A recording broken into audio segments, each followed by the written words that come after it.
Investing can do wonders if you have time and patience on your side. I've seen this firsthand with investing for my kids over the past decade. As new parents, my wife and I had heard over and over that the earlier you start investing, the better off you'll be. And since we wanted the best for our kids, we started from the moment they were born. Looking back 10 years later, I am so glad we did. In this video, I'm going to share the 5 lessons I've learned from investing for our kids for the last decade. Hey everyone, this is Andy Hill from Marriage, Kids, and Money, a channel dedicated to helping you strengthen your family tree and live financially free. If you like what you hear today, please consider giving me the YouTube triple thanks. That's hitting the like button, subscribing to the channel, and then commenting something awesome down below, maybe how you are investing for your kids or if you're thinking about it. Thanks. All right, number 1, lump sum investing works. As soon as we got our kids' social security numbers, we plunked down a big chunk of change for their future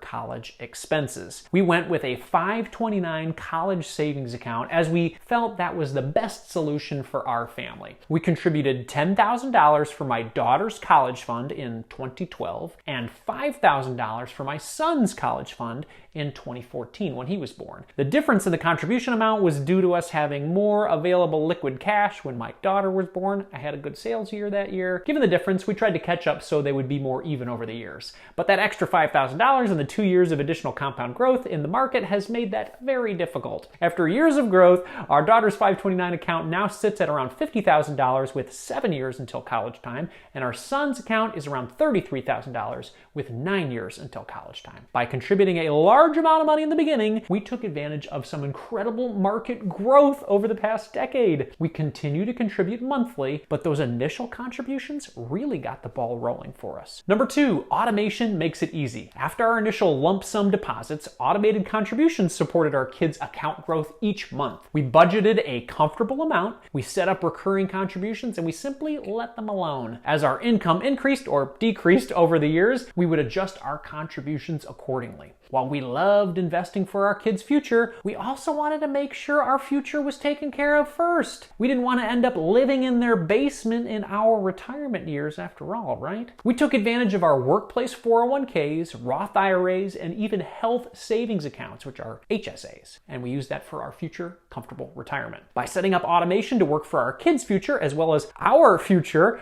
we ensured we'd hit both these family goals eventually. Number 3, invest with purpose. With the college funds building up steam and our retirement funds doing the same, I started thinking about other ways I could invest for my kids' future. After all, if investing early works well for their future college expenses, why not other important future goals like a home down payment? Starting with a generous $1,000 gift from their late grandmother, I decided to start a UTMA brokerage account for both of my kids. These accounts are only a few years old at this point, but they are doing well. Both accounts have a bit over $2,000 total right now and could serve as a house down payment fund in their mid-20s or early 30s. Hopefully, with additional contributions, time, and patience, it'll help them each get a healthy home down payment so they don't make the same first-time home buyer mistakes that I made. Also, we're talking about retirement for them. As the owner of a small family business, I have the opportunity to involve my kids in my work. They work as podcast co-hosts, photography talent, and even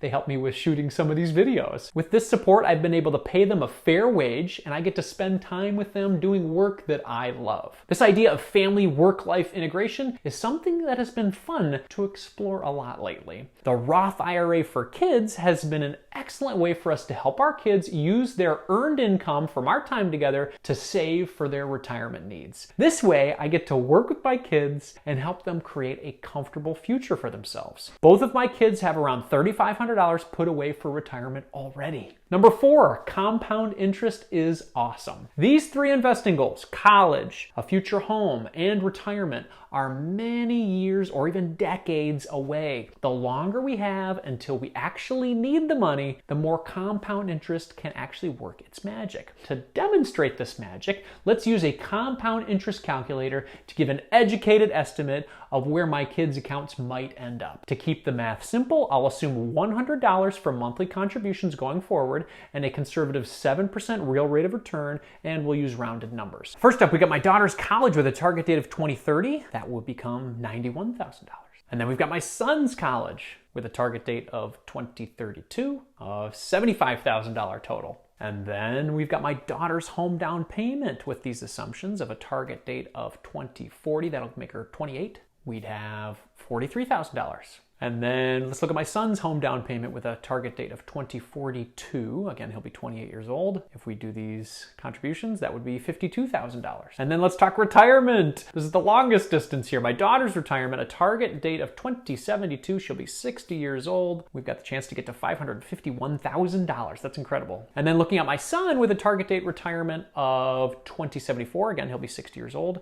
$663,000. It is amazing what compound interest can do over time if we automate contributions, stay patient, and stay consistent. Number 5, it's important to show them the way. With all 3 investing goals, I believe my kids will even need more money to make them a reality. But as parents, we can only take our kids so far, right? There comes a point in time when we need to let them take the reins. And that's why we've been having micro conversations with our daughter and our son about smart spending, saving, giving, and investing. Conversations like, one's about smart spending, the price of groceries at the store, and why we decide not to buy something that doesn't fit in our plan. Or savings conversations like how we're saving for our next family vacation. Or giving conversations like why it's important to give to your family, friends, and neighbors in need. And then of course, investing conversations, how investing helps you hit really big goals. We're hoping that these conversations will help our children understand the importance of being intentional with their money.